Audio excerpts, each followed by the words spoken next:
Ons laaste gedeelte uit die Efesiërbrief wat ons vanaand lees. Moontlik het u nou ook gewonder, toe ons so stelselmatig in die reeks preke besig was, kom ek dan nou 'n gedeelte oorgeslaan. Nou, die rede was, omdat gegee ons reeks preke oor die Lordse leerreëls, dit dan ook die plan was om dan die laaste paragraaf van die Lordse leerreëls met hierdie gedeelte uit die Efesiërbrief te belig. Nou, broeders en susters, ek dink baie belangrik, net vir die eie verstaan daarvan.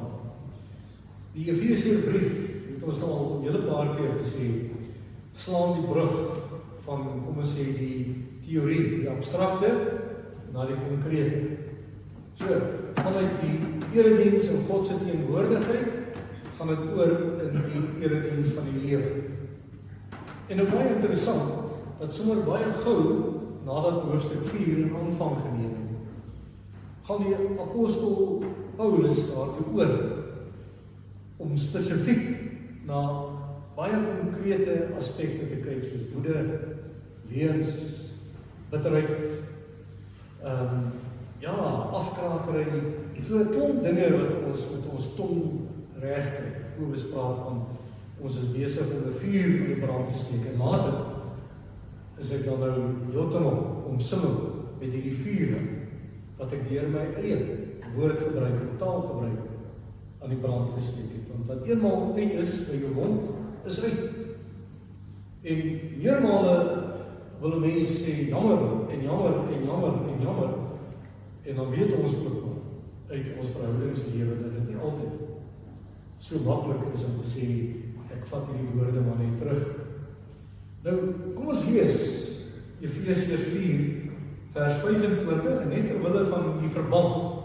Ons gaan nie weer oor die verhouding tussen man en vrou en die gesin praat nie. Ons lees net van Efesiërs 4 vers 25 tot en met 5 vers 20 saam. Die opskrif heel gepas, riglyne vir die nuwe lewe. En die voorafgaande gedeelte het gehandel oor die kontras tussen die ou en die nuwe lewe.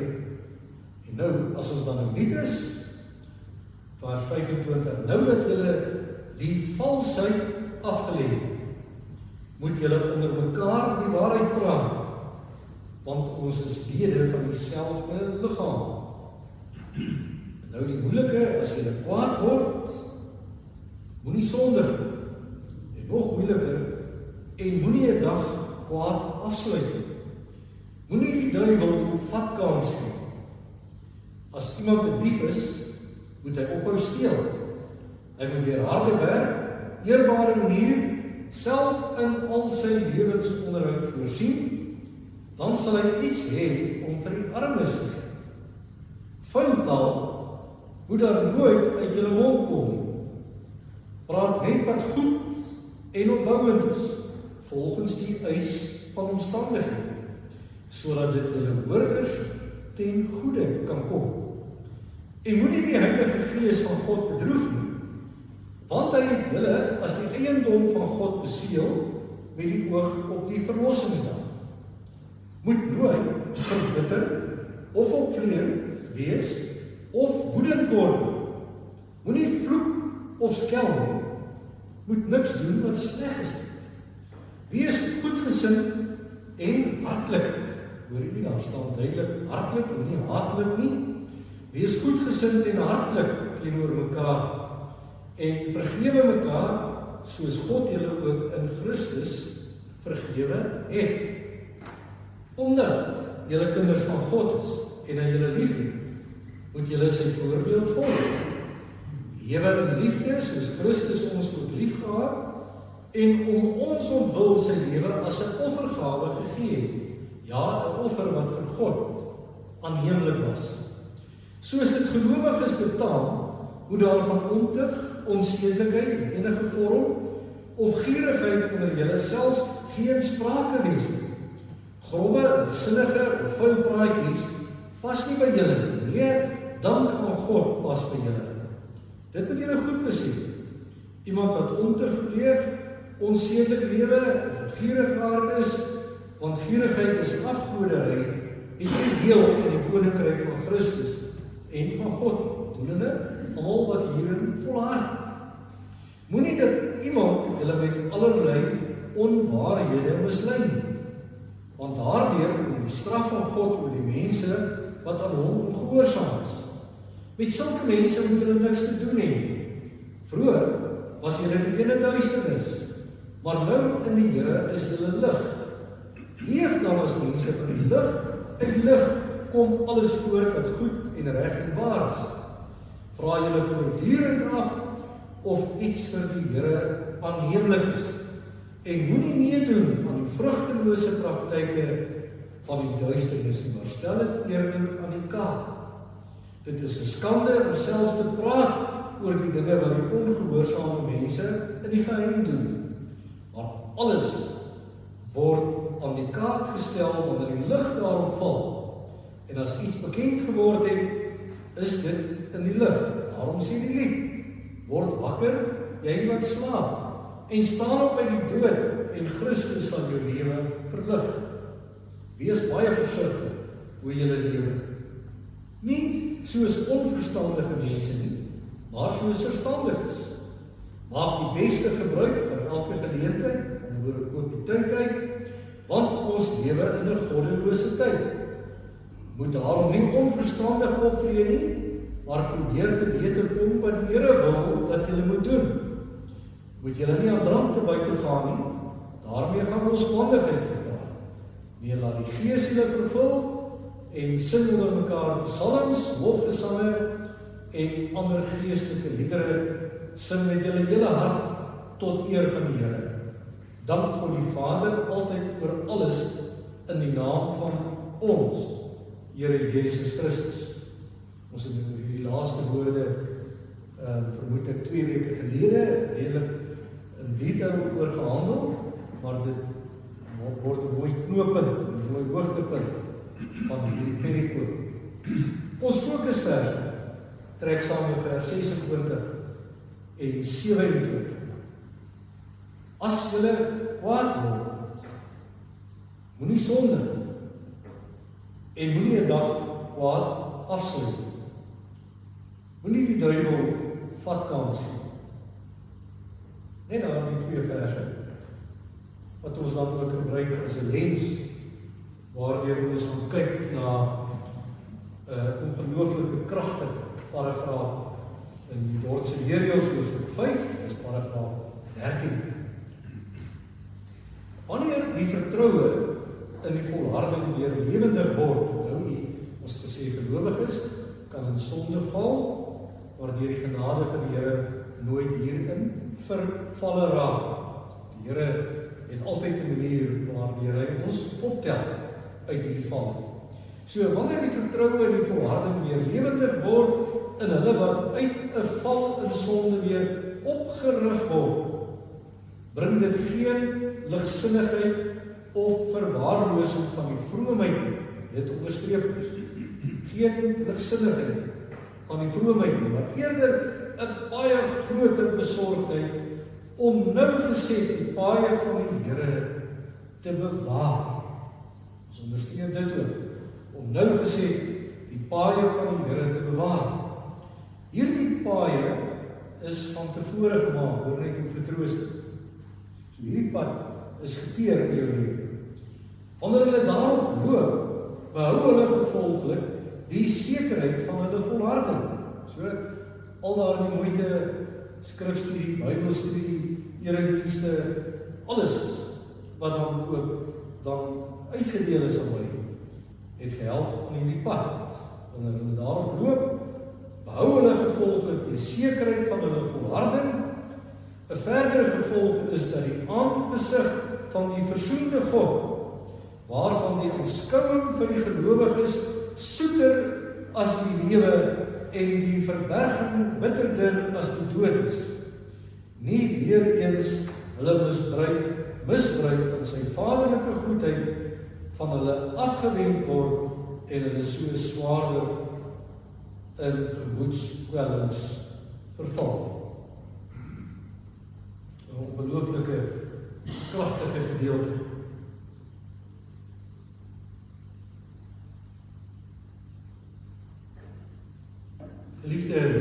en suster,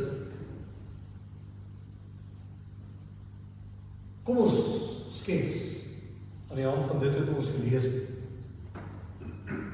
'n denkbeeldige situasie, miskien is dit meermale nie so denkbeeldig as wat ons dink nie. Maar kom, ons skets iets van 'n denkbeeldige situasie van lidmate in 'n gemeente. Terwyl ek dit noem, dan maak ek vir jouself die saak uit of u deel van so 'n gemeente wil wees. Sal ek deel van 'n gemeente wil wees, lidmaat, waar die een lidmaat die ander lidmaat, mens wil amper sê, gewetenloos bedrieg het? Sal ek hoegenaamd saam met so 'n broer of 'n suster aan die nagmaal wil gaan? Sal ek lid van 'n gemeente wil wees, waar 'n kerkraad lidmate wat skuldig bevind is aan korrupsie, aan diefstal, dat die lidmate net dood eenvoudig ongeskonde voortgaan met hulle praktyke? Of sou dit gemaklik wees daarmee om saam met 'n lidmaat deel van die gemeente te wees,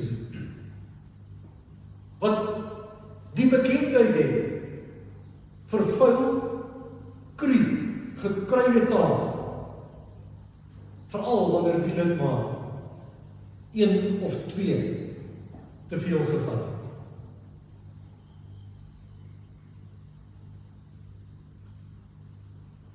Sal ek hiermee kan vrede maak as ek lidmaat van 'n gemeente is waar ou rusies, ou verskille wat geskille geword het, soos 'n vuur eintlik besig is om net weer en weer op te vlam, en om elke hoek en draai is dit asof die lidmate mekaar wil afransel, al is dit met woorde. Ek is seker, broer en suster, 99 tot 100% van ons vanaand gaan sê, nee, ek wil tog nie deel wees van so 'n kerk nie. Gee my liewer my attestaat dat ek na 'n ander gemeente toe kan gaan, waar ek meer van die voorbeeld van ons Here Jesus Christus kan vind. En nou is daar nuus vanuit Efesië. Sou ek hier op aarde 'n volmaakte kerk soek, broer en suster, sonder om sarkasties te wees, sterkte daarmee. Want ek gaan baie lank soek. Want hierdie denkbeeldige dinge wat ons nou hier genoem het so hulle self voorgedoen in die gemeente van Efese. En wanneer ons hierdie gedeelte lees, in midde van daardie donker, die krom en die skeef, maak die apostel Paulus dit baie duidelik, dat so 'n kerk nie maar net deur 'n mens afgeskryf kan word, want ons Here Jesus Christus doen. Maar dit beteken nie dat die koning van die kerk hierdie wanoptrede goed praat. Inteendeel, in hierdie gedeelte wat ons gelees het, wat dan ook as 'n laaste preek in ons reeks prediking oor Efesiërs dien, word hierdie hand van genade opnuut weer op 'n kragtige wyse om ons lewens te skil. Maar op so 'n wyse dat ons moet verstaan dat genade nie goedkoop is nie. Dat genade iets in my moet wakker skud. Moontlik het u oor jare iets van daardie denkbeeldigheid al letterlik ervaar. En sou ons vanaand vir mekaar kon vra, maar praat met my daaroor, gaan seker is van ons sê, jong, ek het te veel bitterheid in my binneste.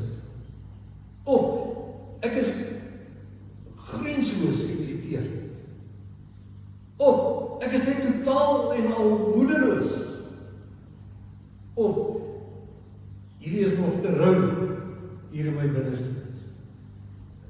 Dat ons liewer nie daarheen gaan.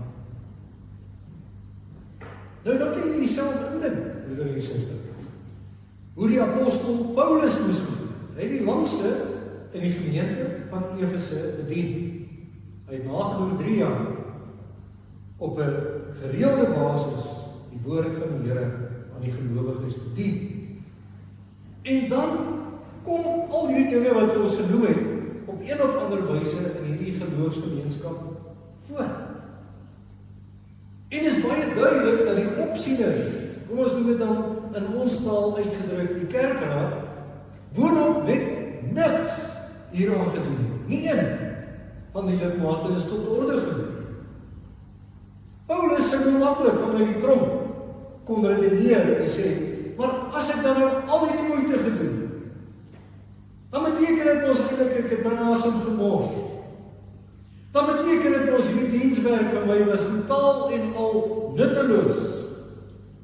Nou gaan ek ook van my kant af hier in die tronk julle afskryf. Maar dis nie taal wat ons by hom kry. Hy kom juis hier aan die einde van die brief met hierdie geweldige hoogtepunt, waar hy hierdie gemeente aan die genade van die Here opdra, nie in terme van julle is 'n verlore saak nie. Maar hy kom en hy sê, julle het 'n wapenrusting. En ek kom en onderstreep dit in julle harte, dat daar 'n offer van dankbaarheid moet wees. Sien nie? Nie, hierdie genade is nou ewe skielik uitgekanselleer oor julle sondes te veel en te swaar en te donker is. Maar kyk net hoe groot is God se genade. Kyk hoe kan die lig van God se genade in donkerheid skyn. En dan word dit eintlik nog meer aangrypend. Dat nadat hy oor hierdie dinge op 'n aangrypende wyse gepraat het, hy dan ook vir die gelowiges kan sê, kyk, kom ons gaan kyk net kortliks weer na die teorie agter julle lewens. Hy sê, die teorie is, julle is dood vir die ou lewenswyse. Julle het dit afgesterf. En julle moet dit elke dag meer en meer, soos wanneer ek hard gewerk het, nat gesweet is, en daardie klere dan regtig waar vuil is, soos ek daardie vuil klere uittrek en ergens in 'n houer plaas om gewas te word. So, die beginsel is, omdat julle nuut gemaak is, moet julle die vuil klere, julle sondige lewenswyse, soos vuil klere uittrek en die skoon klere wat God gee, aantrek. Elke dag van my lewenswandel. Maar nou, nadat hy dit gesê, is dit baie duidelik na die werkwoordvorme wat gebruik word, dat die apostel Paulus dit benader, dat wanneer dit kom by hierdie skoon en nuwe klere van 'n nuwe lewe, daar nie verskonings kan en mag wees nie. Want ek is nou maar eenmal so. Ag, jy weet, ons almal het tog maar ons ou foutjies. Ons almal het ook maar ergens hierdie ou glipsie wat ons begaan. Dat die taalgebruik nie by Paulus voorkom. Hy kom op die man en op die vrou af en sê, julle is nuut. Julle is nuut gemaak. En omdat julle nuut gemaak is, moet daar iets ongelooflik kragtigs in julle gebeur. Julle gedagtes, julle denke, moet dan ook nuut word. Want die manier waarop ek dink, die tipe gedagtes wat hier in my binneste, hier deur my bliks, bepaal die woorde wat ek gebruik. Bepaal die taal gebruik. Dit bepaal die taalregister. So, dis maar weer 'n swakheid aan my. Voor ek my kon kry, het ek nou maar weer hierdie kraswoord gebruik. Voor ek my kon kry, het ek iemand nou maar weer op sy waakplek gesit. Broeder en suster, kom ons dink baie mooi hier. Dink baie mooi. Is dit nie dalk tot 'n groot mate as ons nou praat in rekenaartaal, die virus wat die kerk binne gedring het. En nou weet ons wat doen 'n virus met 'n rekenaar, nee. Hy maak daardie rekenaar heeltemal eintlik, sodat jy nie kan gebruik. Hy maak daardie rekenaar deurmekaar. En wat is daardie virus in ons moderne tyd? Dit is wat ons elkeen ons eie gedagtes het, van kleins af, van kindsbeen af met ons saam. En ons voel so gemaklik hier. So gemaklik met dit wat deur ons gedagtes gaan, daardie manier hoe ons dink van en oor mekaar, daardie manier hoe ek oor die lewe dink, die manier waarop ek oor 'n klomp dinge dan in my eie binneste oor besit. En dan raak ek later ook tevrede met die wyse waarop hierdie gedagtes in woordeskat en in taalgebruik omgesit word. En dan wil ons meermale sê, maar nou het ek ergens 'n preek gehoor, ek moet nou regtig na my taalgebruik kyk. Maar dan is dit so goed soos daardie bossie wat ek met 'n graaf probeer afkap, maar die wortel is daar. En nou kom hierdie gedeelte wat ons gelees het, sê vir ons, jou gedagtes tel. Jou gedagtes tel. En moenie val vir daardie, kom ons doen dit, uitspraak waar mense sê, jy moet jou hart vir die Here gee, en dan kom alles reg. Paulus sê, nee, dit wat noord van jou hart na jou kop toe aangaan, maak saak. Jy kan of berge groter maak met daardie gedagtes, of jy kan met daardie gedagtes spreekwoordelike berge skuif in jou en in ander mense se lewens. Dink jouself in. Jou brein. Die geleerdes wat sê ongeveer 3% van jou liggaamsmassa. En sou jy dit menslik gesproke kon regkry om 'n brein uit te rol, sou dit hoogstens by 3/4 meter bestond. Maar hoe dit gedagtes deur jou brein flits, teen vinniger is 300 km per sekonde. Vinniger is 300 km per sekonde flits gedagtes. En nou kan jy jouself indink, as jy dan nou ook in ag neem dat daar nagenoeg 1 biljoen selle in die menslike brein is, wat dag en nag nooit tot rus kom. Wat gaan alles hier in ons gedagtes? Dis waarmee die apostel Paulus in die gemeente begroet en sê, julle wat so ingestel is op al hierdie skakelaars van julle lewe. En dit is vandag nog in ons lewens, skakelaars soos woede, soos leuns, soos om mekaar sleg te sien. Al hierdie skakelaars kry net een ding reg in hierdie gemeente. En dit is om hierdie battery van die gemeente, om dit so uit te druk, te laat leegloop, pap te maak. So julle moet nou weer hier in die kragsentrale van God die Heilige Gees tot stilstand kom, sodat hy julle gedagtes by sy nuutheid kan inprop, sodat daardie battery van 'n gemeente en van 'n gelowige se lewe weer kan herlaai. Nou, broeder en suster, dink 'n bietjie hieroor. As ons dit nou aan die hand van 'n beeld vergelyk, gedagtes lyk soms nietig, klein en gering. Maar dan sou 'n mens kon sê, soos die motorbande van die voertuig waarin ek ry, ook so dat 'n klein deeltjie van daardie band op beslag op die teeroppervlakte raak. Maar daardie klein deeltjie wat die grond raak, bepaal dan of hierdie voertuig behendig in 'n rigting gestuur kan word. So, klein gedagtetjies al is dit hoe gering, wat hierdie vasstrap, die rigting en die koers in my lewe beïnvloed. ten goeie, maar ook ten kwade.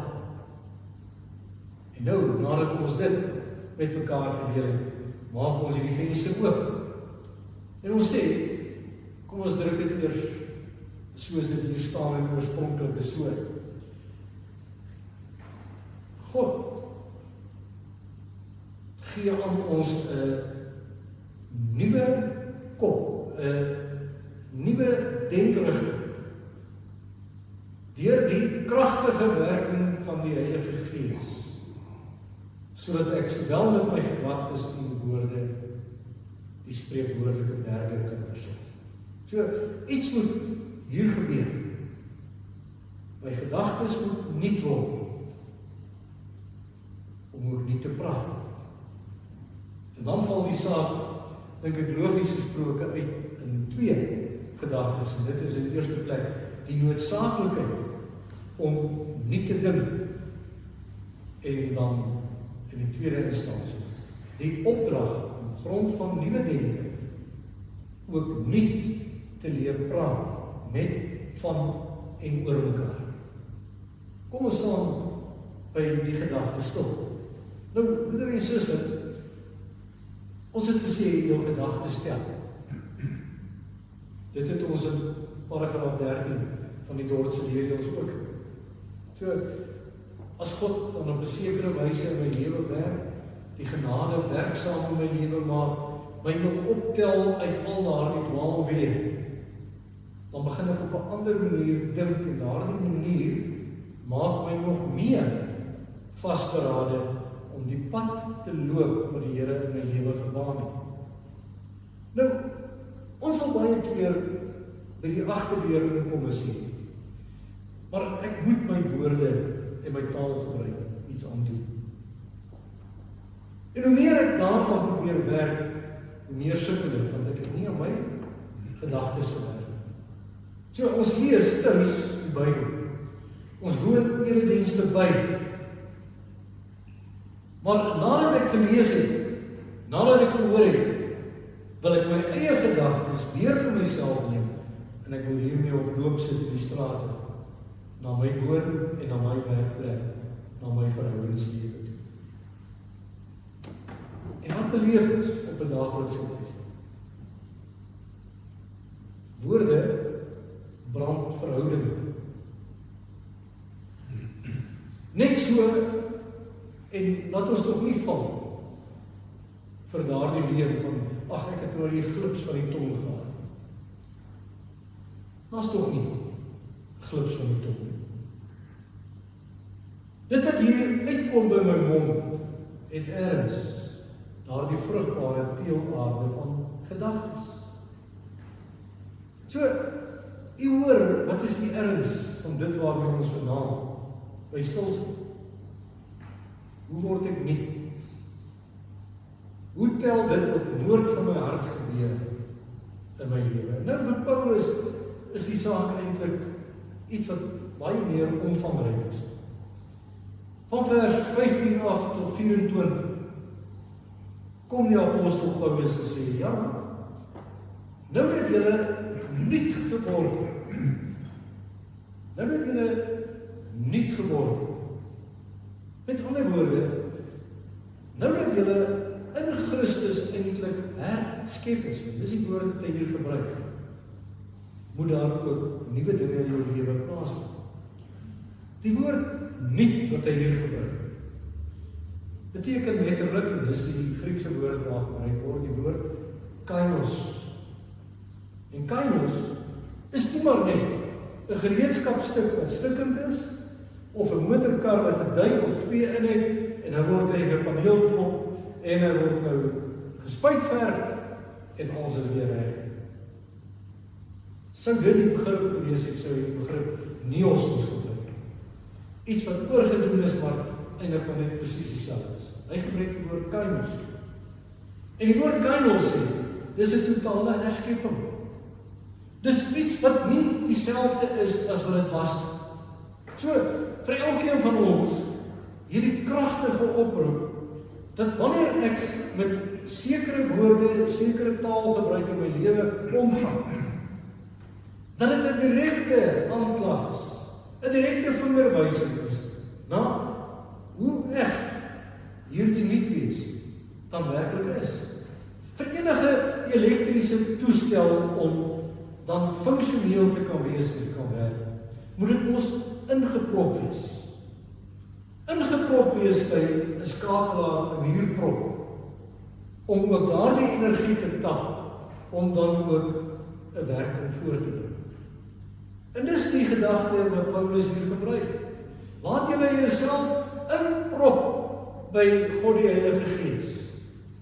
By hierdie stroom, wat dan ook in julle lewens, dan ook 'n nuwe lewe voortbring. En interessant, begin hier. Daardie ruimte tussen die linker en die regter oog.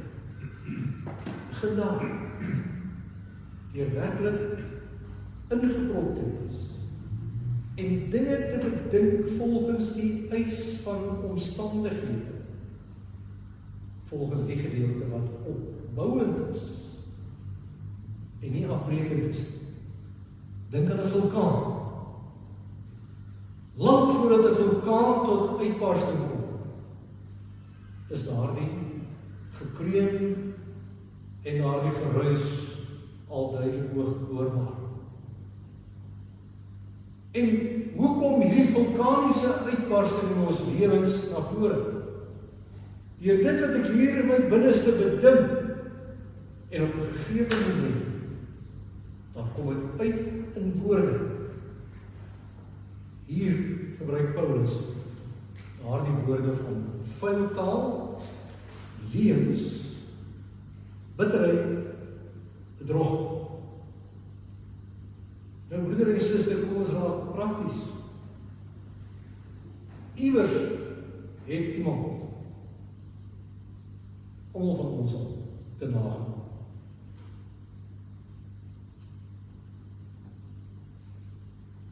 So te nagekom dat ek in my binneste hulle eintlik al baie sleg gesien het. Moontlik dit ook geverbaliseer het.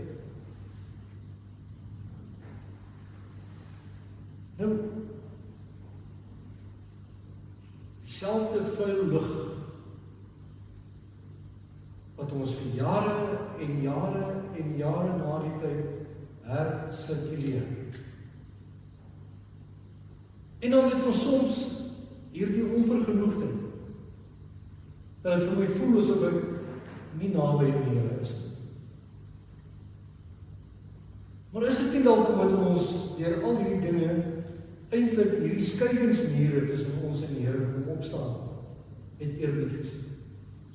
En presies om hierdie rede kom Paulus en hy sê, maar moenie aan die duiwel 'n vatkans gee.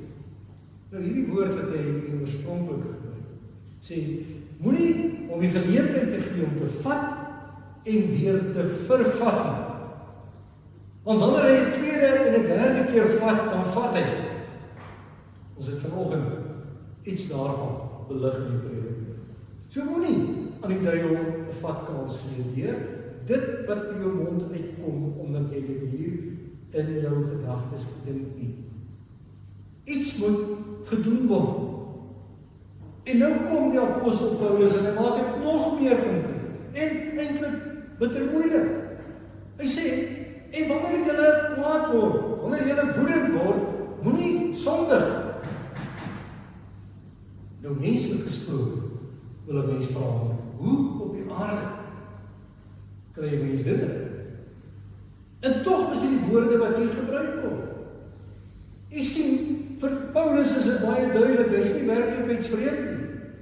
Dis nie vir hom of ons as mense kwaad word nie, of ons as mense ook soms woede ervaar nie. Want almal van ons word kwaad, almal van ons ervaar iets van hierdie woede. Maar nou sê hy, dan wanneer jy kwaad word en woedend word, moenie sondig. En wat is die beste manier om nie te sondig as jy kwaad is nie?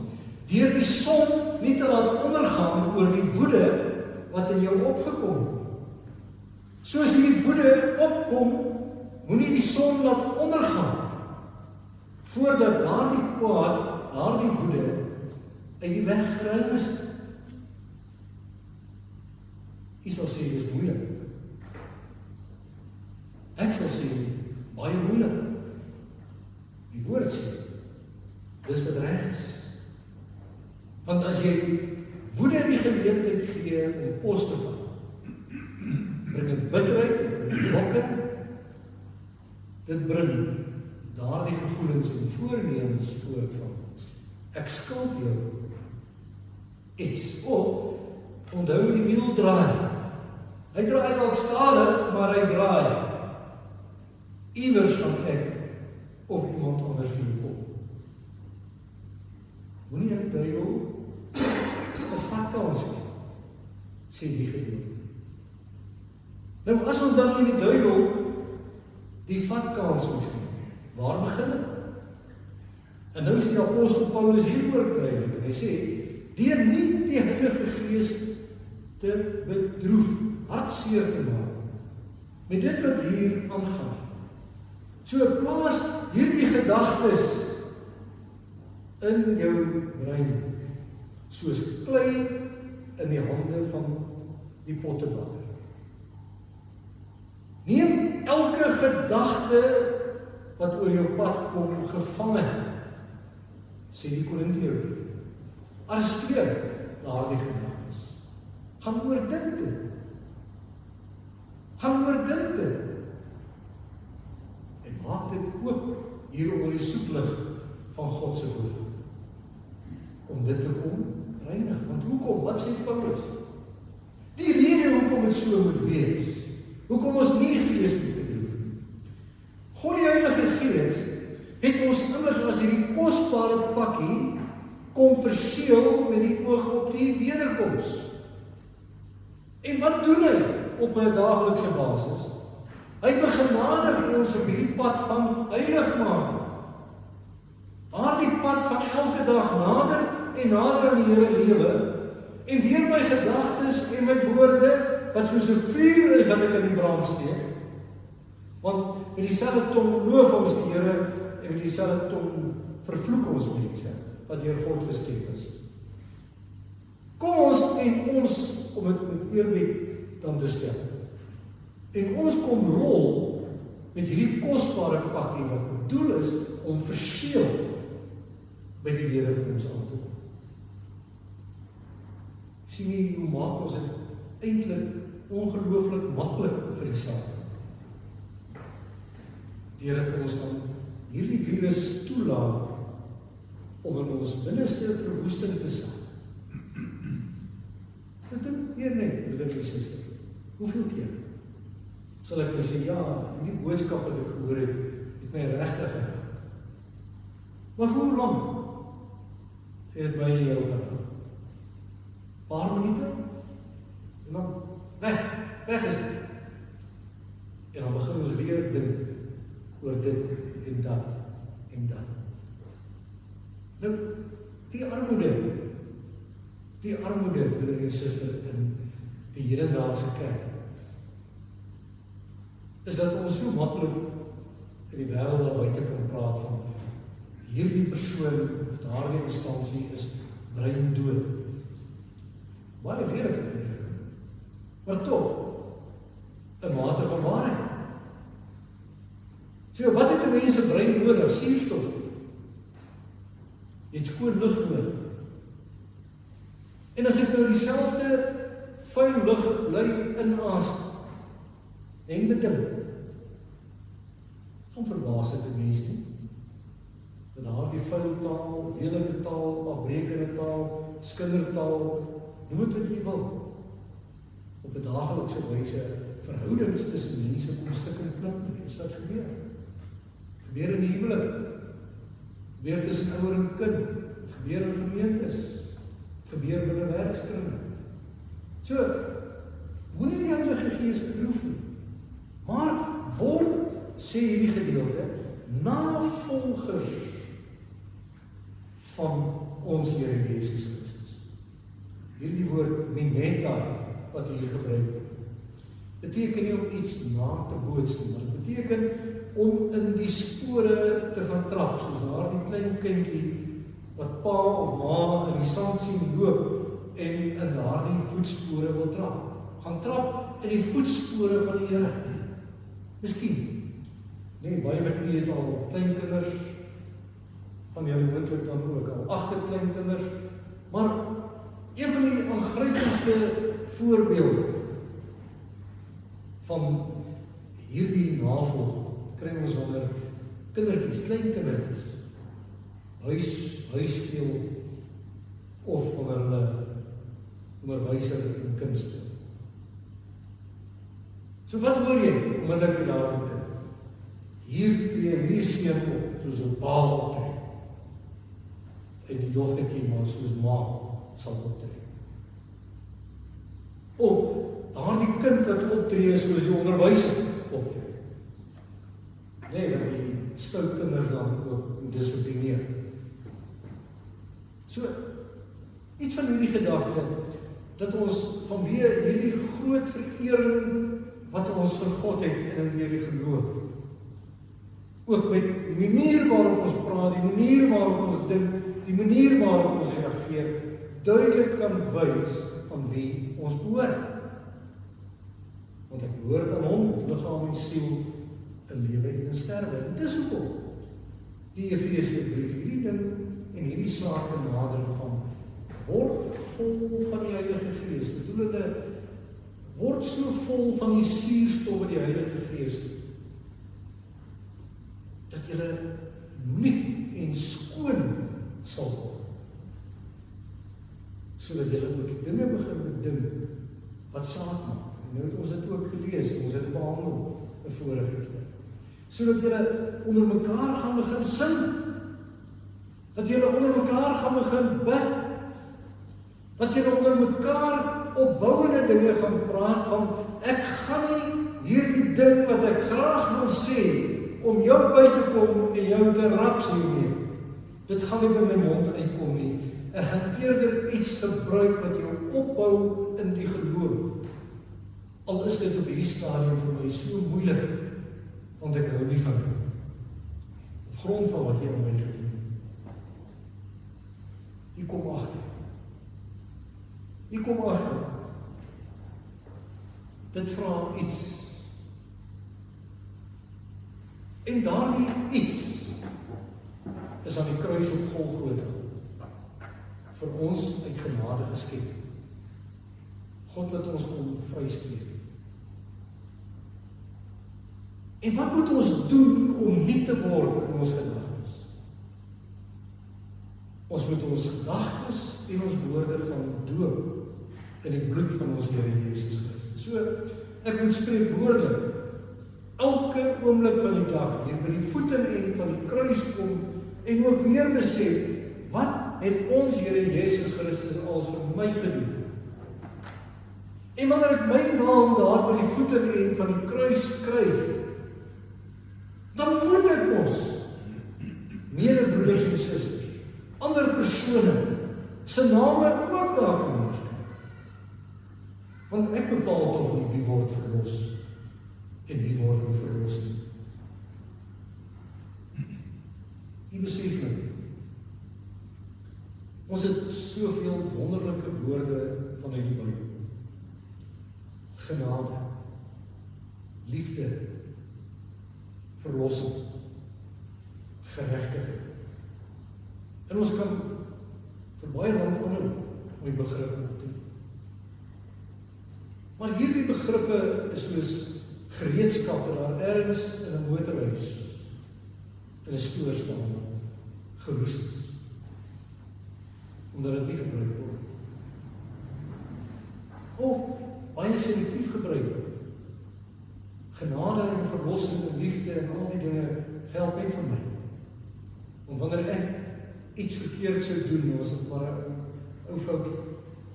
Maar wanneer iemand anders dit doen, dan is dit 'n groot sonde. So, genade en liefde en versoening werk net vir my. Dis hoekom ons sê, soos geroeste gereedskap. Omdat ons nie in ons gedagtes ook aan die name van mense plaas. So, wanneer ek weer kwaad word, wanneer ek weer wonder maar, as ek nou kwaad geword het vir iemand, en ek moenie die son laat sak voordat ek dit uitgesorteer het. Skryf allereers Christus, genade, verlossing en liefde ook in die naam van daardie persoon. En begin vanuit daardie raamwerk dink. En dan die wonderlike dat daardie manier waarop ek dink, ook daardie manier gaan beïnvloed waarop ek oor hierdie persone praat. So wanneer ek wonder of ek nog vir oula so 'n soetsappige skinderhou moet inkry, skryf dit ook aan daardie persoon se naam. Of wanneer hier in my binneste hierdie drang is om hierdie persoon vir eens en altyd op sy plek te sit. En skryf kruis en al daai wonderlike begrippe. Hier in jou gedagtes ook aan te neem. En die wonderlike ontdekking is, dit wat nou hier gaan uitkom, gaan heeltemal anders wees. Heeltemal anders wees as dit wat ek wou gehad het. Natuurlijk is dit selfde. Maar tog, as ons die Lordse leerreëls, al die preke wat ons gehad het, in konteks nou neem, dan is dit ons. Dis soos wanneer ek daardie vlam by daardie mond van die kers uitbring. Dit moet brand. Dit moet brand. Daar is 'n uitdrukking wat sê, leen my jou gedagtes en jy gee jou lewe vir my. Dit is onteenseglik waar. Wanneer jy in jou denke in die besit van die Satan, sleep ek ons deur al daardie rotsklowe, deur al daardie dorings. En op die einde is ek 'n gevangene in daardie bitterheid, en daardie dinge wat ek moet dink. Maar as ons in ons gedagtes soos klei vorm, dink maar net aan daardie vars lug wat sirkuleer. En dan kan ek ons die son oor ander mense laat skyn. En dit vir hulle begin. Ons woorde, ons gedagtes, so ongelooflik belangrik. Jy kan of 'n tafelberg in jou lewe maak dan, of jy kan berge skryf, berge versit. En miskien het ons dit so nodig in Suid-Afrika vandag, waar dit nie veel vat,